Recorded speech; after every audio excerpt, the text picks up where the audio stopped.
Klasifikasi, it's me Aziza and welcome back to my video.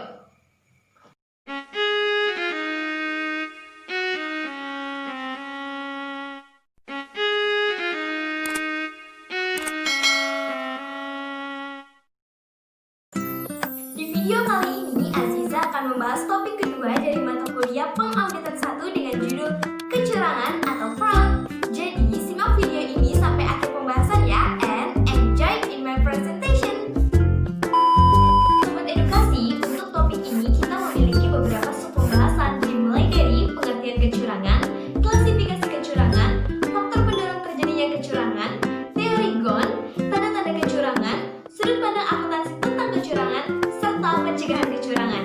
Dan langsung saja kita masuk ke pembahasan pertama. Check this out. Pengertian dan unsur-unsur kecurangan. Dalam bahasa Inggris, kecurangan biasa disebut dengan kata fraud, sedangkan dalam bahasa Belanda, kecurangan biasa disebut dengan kata fraudes. The Institute of Internal Auditor di Amerika mendefinisikan kecurangan sebagai suatu ketidakberesan dan tindakan ilegal yang bercirikan penipuan yang disengaja. Unsur-unsur terjadinya kecurangan terdiri dari 7 macam, seperti yang ditampilkan oleh gambar berikut ini.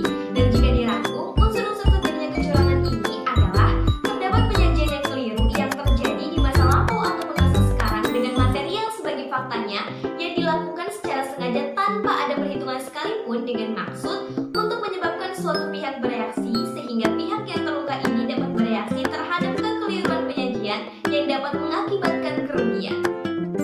Klasifikasi kecurangan. Bentuk-bentuk kecurangan. Kecurangan ini terbagi menjadi 2 macam bentuk. Yang pertama adalah kecurangan yang merugikan perusahaan. Perusahaan merupakan korban kecurangan yang biasanya dilakukan oleh karyawan jenjang menengah ke bawah. Contohnya, lapping atau pergeseran uang, yaitu penggelapan uang kas dengan cara menunda pencatatan penerimaan kas. Yang kedua adalah kecurangan yang menguntungkan perusahaan. Kecurangan ini biasanya dilakukan oleh karyawan jenjang atas atau biasa disebut dengan manajemen puncak. Contohnya adalah splitting profit dengan pencatatan penjualan laba dari aset yang lebih besar, pencurian aktiva atau kekayaan selain daripada uang tunai, pencurian uang dengan jalan tidak mempertanggungjawabkan sebagai penerimaan uang, dan yang terakhir pencurian uang dengan jalan melakukan pengeluaran yang tidak sah. Kecurangan dapat diklasifikasikan dalam 3 macam. Yang pertama ada manajemen fraud atau kecurangan manajemen. Yang kedua non-manajemen atau employee fraud atau kecurangan karyawan. Yang ketiga ada computer fraud atau kecurangan operator komputer. Manajemen fraud atau kecurangan manajemen. Definisi dari manajemen fraud ini adalah kecurangan yang dilakukan oleh karyawan menengah ke atas atau biasa dikenal dengan sebutan white collar crime. Tujuan dari white collar crime ini adalah untuk mencari jumlah uang yang besar daripada jumlah yang kecil, dan modus operasinya dengan menggunakan teknologi ataupun komunikasi. Kecurangan manajemen ini dapat dibagi menjadi 2, yaitu kecurangan jabatan dan kecurangan korupsi.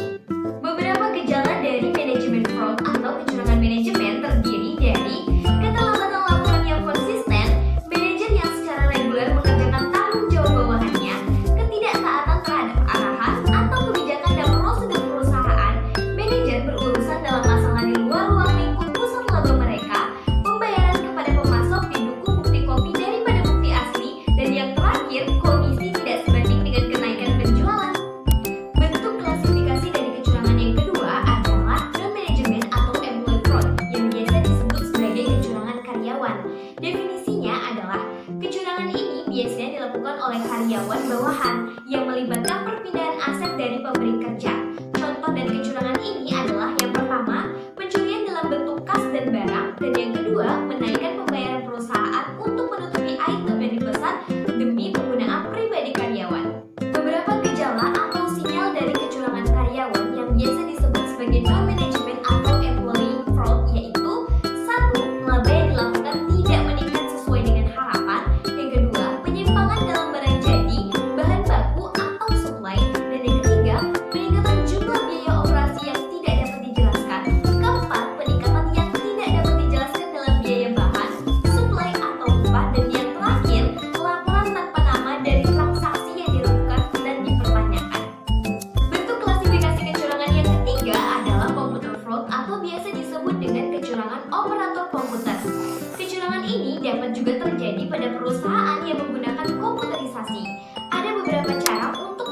kecurangan ini. Yang pertama adalah menyalahgunakan komputer atau mencuri sumber daya komputer. Yang kedua, memanipulasi data masukan atau dengan sengaja memasukkan data yang tidak benar. Yang ketiga, mengubah atau menyalahi catatan dasar data. Yang keempat, mengubah perangkat lunak atau menggunakan program yang sah dengan program yang tidak sah. Dan yang terakhir, menyadap data yang dikirimkan lewat sistem komunikasi. Faktor pendorong kecurangan. Dalam PSA 70 SA 316 terdapat 3 kondisi yang menyebabkan kecurangan. Yang pertama, insentif atau tekanan, kedua, kesempatan, dan ketiga, sikap atau rasionalisasi. Menurut J.S.R. Venables dan K.W. Empley dalam buku internal audit pada tahun 1988 halaman 424 mengemukakan kecurangan ini terjadi karena 2 penyebab. Yang pertama adalah penyebab utama, dibagi menjadi penyembunyian atau concealment, kesempatan atau peluang atau opportunity, motivasi atau motivation, daya tarik atau attraction, dan keberhasilan atau success. Dan yang kedua adalah penyebab sekunder yang terbagi menjadi kurangnya pengendalian, hubungan antar pemberi kerja atau pekerja yang jelek, pembalasan dendam atau revenge, dan tantangan atau challenge.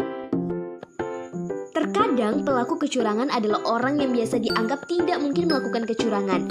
Dalam perusahaan makin tinggi posisi pelaku kecurangan, maka makin besar pula kerugian yang diakibatkan.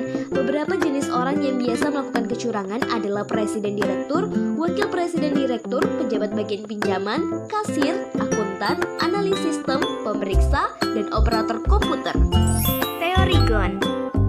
Berdasarkan dari majalah Warta Pengawasan nomor 5 tahun 1993, para ahli ada yang mengelompokkan bahwa hal-hal yang mendorong seseorang untuk melakukan kecurangan dikenal dengan nama teori Ghosn, yang merupakan singkatan dari G, greed, yang berarti keserakahan, ketamakan, dan kerusakan. O, artinya opportunity, yaitu kesempatan. N, need, atau artinya kebutuhan. E, exposure, atau artinya pengungkapan atau tersingkap. Faktor greed dan need merupakan perbuatan individual, yaitu faktor yang berhubungan dengan individu pelaku kecurangan. Sedangkan faktor opportunity dan exposure adalah faktor genetik atau faktor umum yang berhubungan dengan organisasi.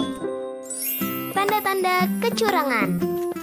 Beberapa tanda-tanda kecurangan antara lain pencatatan yang sengaja dirumitkan, perusahaan dalam keadaan kesulitan keuangan, terdapat banyak koreksi dalam pembukuan, pembatasan yang diberikan bagi auditor oleh karyawan, dan yang terakhir, tidak ada pembagian tugas dan tanggung jawab yang jelas.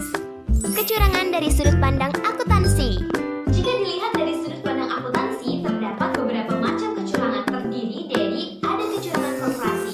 Kecurangan ini merupakan kecurangan yang dilakukan untuk atau terhadap suatu perusahaan. Tujuan kecurangan ini adalah untuk memuaskan kebutuhan ekonomi jangka pendek. Kecurangan korporasi biasanya dilakukan oleh pejabat eksekutif atau manajer pusat laba dan perusahaan publik. Yang kedua, ada kecurangan laporan keuangan. Kecurangan ini merupakan penyajian laporan yang merusak integritas informasi keuangan dan dapat mempengaruhi beberapa korban seperti pemilik, kreditur, karyawan, auditor, dan bahkan kompetitor. Yang ketiga, ada namanya kegagalan audit.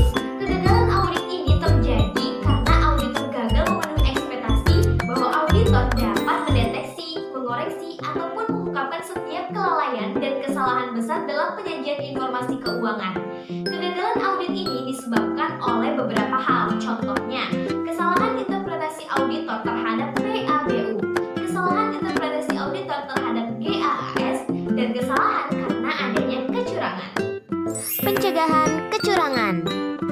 Beberapa hal yang dapat dilakukan untuk mencegah terjadinya kecurangan seperti memberi insentif yang memadai, penyederhanaan struktur organisasi, adanya internal check antara beberapa bagian yang berhubungan dengan memperhatikan pemisahan fungsi, supervisi dan pengawasan yang cukup, tersedianya catatan atau dokumen yang memadai, adanya pengendalian secara fisik terhadap setiap aset serta pencatatan perusahaan, pelaksanaan audit secara independen, evaluasi dari kewajaran transaksi hubungan istimewa, dan yang terakhir, melakukan asuransi kerugian ataupun kehilangan.